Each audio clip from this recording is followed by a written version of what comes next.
The gentleman from Virginia Beach, Mr. Tata. Thank you, Mr. Speaker. Point of personal privilege, please. Gentleman may proceed. Thank you, Mr. Speaker. Mr. Speaker, last Wednesday up in the Appropriations Room, we hosted the college and university presidents while they told us of the devastating cuts that they are about to endure.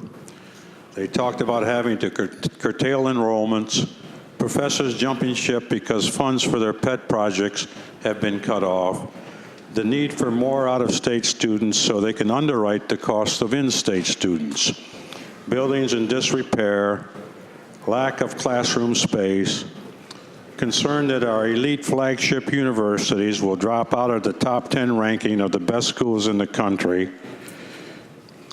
And on that note, Mr. Speaker, there's good news and there's bad news. The 2009 U.S. News and World Report magazine just came out with their higher education rankings. The bad news is in the category of the best national universities, there's no Virginia college in the top 22. The good news is in the category of the top 50 public universities, we have two. We have the University of Virginia at number 2 and William & Mary at number 6. And that's the situation at the top of the food chain. Meanwhile, at the bottom of the food chain, K through 12, where teachers do the grunt work and teachers and principals and school boards don't have the luxury of higher education to weed out those who don't meet certain standards, they are required to teach all who are guaranteed a free education. So, Mr. Speaker, I rise today to express concern regarding the Commonwealth's support for elementary and secondary education. As you know, there's much debate over how much we fund. The 2006 statistics from the Congressional Quarterly reflect where Virginia stood going into the current recession. The level of support ranked us 37th in the nation. Currently, as you may know, we place a greater burden on public education on our localities, and we fund only 41% of the cost of running our schools with state revenue. Further, Mr. Speaker, we provide $5,400 per pupil from state sources. This is below the national average of $5,800, and the level of support ranks us 28th in the nation. Now our governor is proposing that we cut funding for our schools in the year ahead by $595 million. This constitutes a 9.2% cut in the amount appropriated for per pupil, reducing per pupil spending by $500.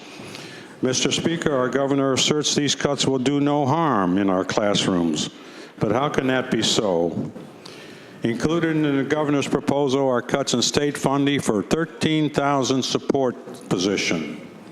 This proposal makes permanent cuts to the funding formula, which will be in place long after the recession ends. Mr. Speaker, the governor says the economy is going to come back, but under his proposal, state support for our schools will not come back after the recession is behind us. These cuts are being made at a time when our local governments are under great stress from declining property values, declining local revenues.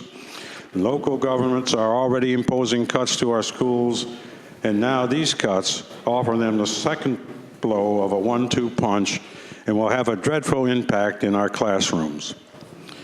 These state decreases on top of the actions that localities will be forced to impose mean that Virginia schools will see larger classrooms, deteriorating buildings, outdated technology, reduced curriculum offerings, layoffs, furloughs, and salary reductions, lower student achievement as teachers struggle to provide quality instruction with fewer resources.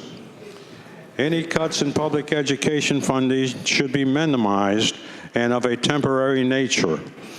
One-time cuts employed only if necessary. There should be no changes to the funding formula, which would reduce education funding even after the economy improves. The generation now entering our schools will face challenges we can only imagine. We know that we have saddled them with debt. We know that the competition for jobs will be intense and that a high level of skill will be required of them if they are to succeed. Let us not fail them by disinvesting in their future. Students will be competing in a global melting pot.